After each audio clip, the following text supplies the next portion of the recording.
Okay, Jay, here's a quick look at what I'm doing in Photoshop. I've already taken this Soul Nebula, SHO. I use the SHOAIP plugin or script in PixInsight to put this all together. I don't know if you've got the latest update on PixInsight 1.8.5. They took this out, the show AIP. You can add it back in, it does work.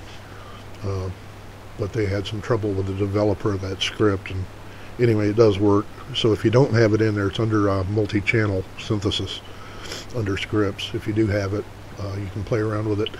My 03 was real weak, and what's nice with that is you can mix your levels.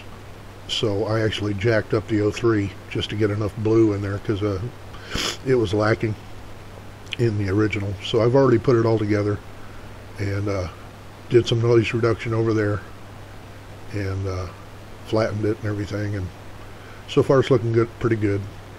But to do the that little web page I showed you doing the mixing, you use selective color, and you can, this is you know, the colors here are straight out of PixInsight.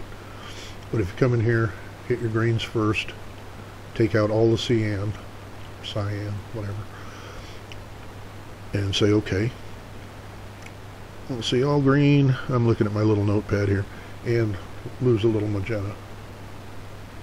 Okay, and lose a little magenta, say OK.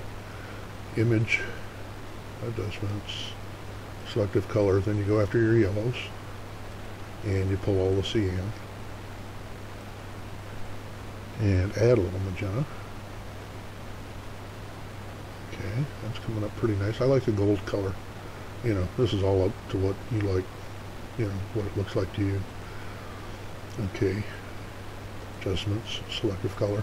Now we're going to go after the cyans, and we're going to pull all the yellow. This will get rid of kind of the greenish colors here, and say OK, and then go after it again.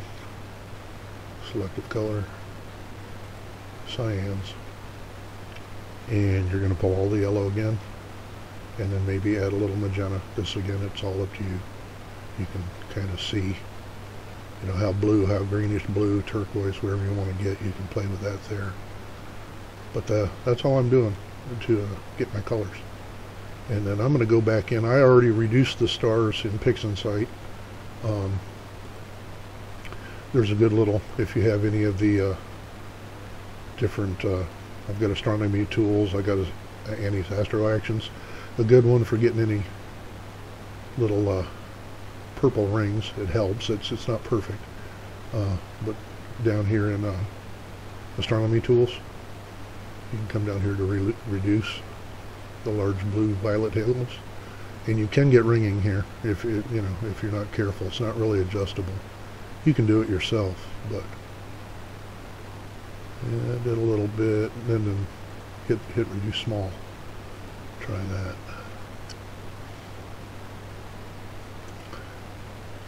And that does help clean up the stars a little bit. Yeah, you can see lost a lot of the purple ringing. But from there, I'm gonna play around with sharpening. I use high pass filtering on something like this. I've got a couple actions that I built myself. One of them is called Select Dan Stars, which I just it'll go in and automatically pick them out. I just recorded it myself, and it's just a matter of selecting a color range, feathering, modifying. You can make the whole thing up, record it, and then just save it. So that picks up all my big stars. And what I'll do is come up here as new layer via copy, and what that's going to do is give me a protected star mask right there. From there, I would come down to background, duplicate it,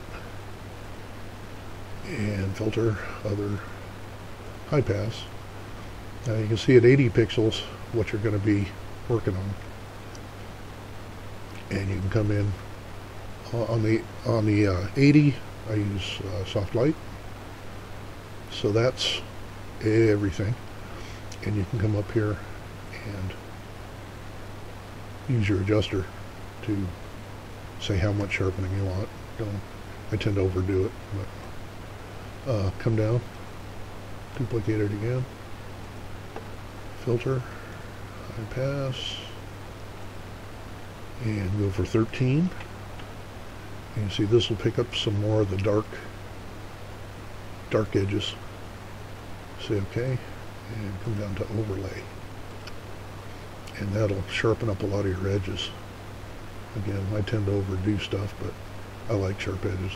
And then the same thing, you can play with your slider, your opacity slider, and decide where you're at. Say, okay, that's good enough. And then just see, this whole time I wasn't fucking with the stars. If you don't have that little star mask in there, it'll jack the stars up pretty bad.